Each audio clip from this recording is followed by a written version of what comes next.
Right, we're going to have a look at the technical exercises for MTB Piano Grade 2. I've got the first one up on the screen here. As you can see, the first four notes are C, D, E. And it's basically just C's, D's and E's for the first two bars. So you might think that's relatively straightforward. But if we look a bit closer, we'll see that the C's are minims, longer notes, so they're going to last for the entire duration of the next three notes. So that is to say they carry on singing underneath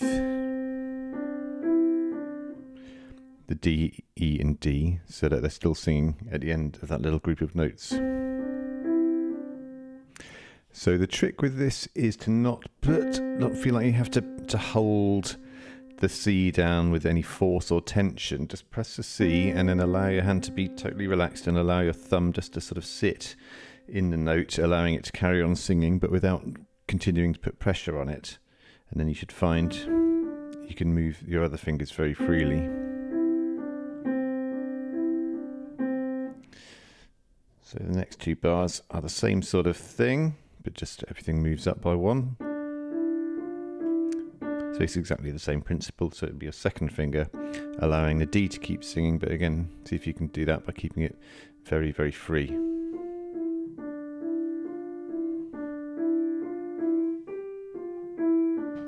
Then over the page, we have a pretty similar exercise for the left hand now. So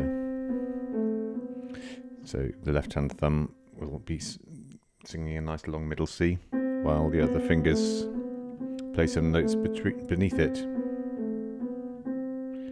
And then it moves down.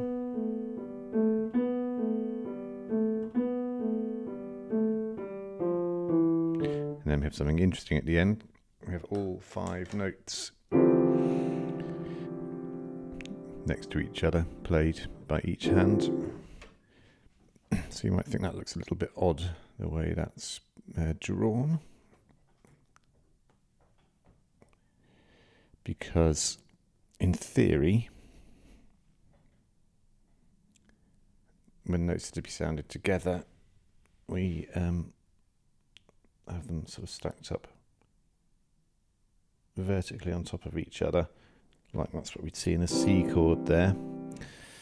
But if we were to write the F and the D on top of those, we'd have a complete mess.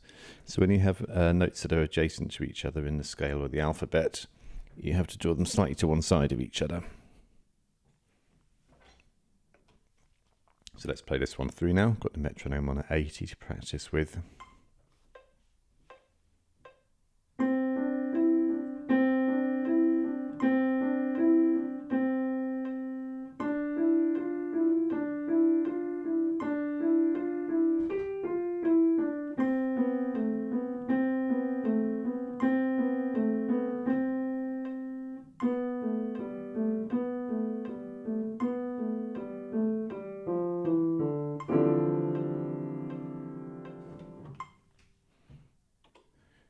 Now we come to exercise 2, and we just look at these first three notes. We have a C, E, and a G, which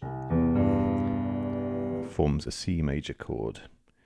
Now, it's right down near the bottom of the bass clef, but they're asking that the right hand should play these, because the right hand plays the notes with upward stems.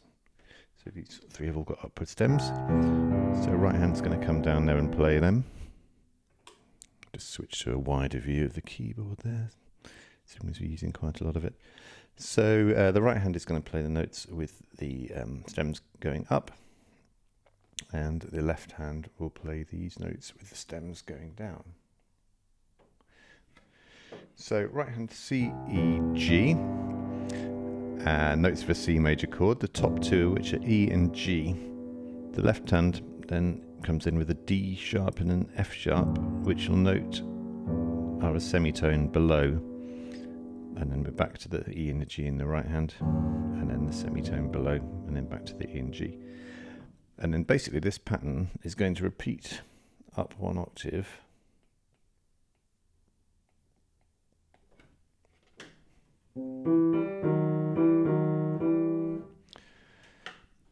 And then in the next bar, up a 2nd octave, and then +3.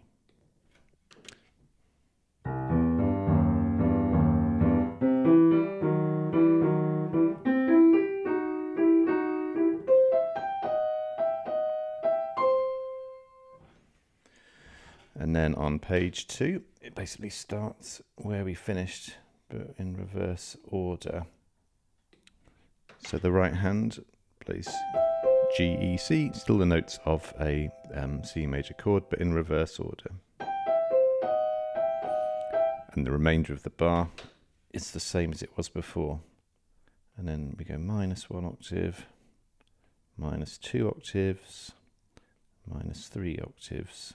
So it's exactly the same pattern, going down 1 octave at a time.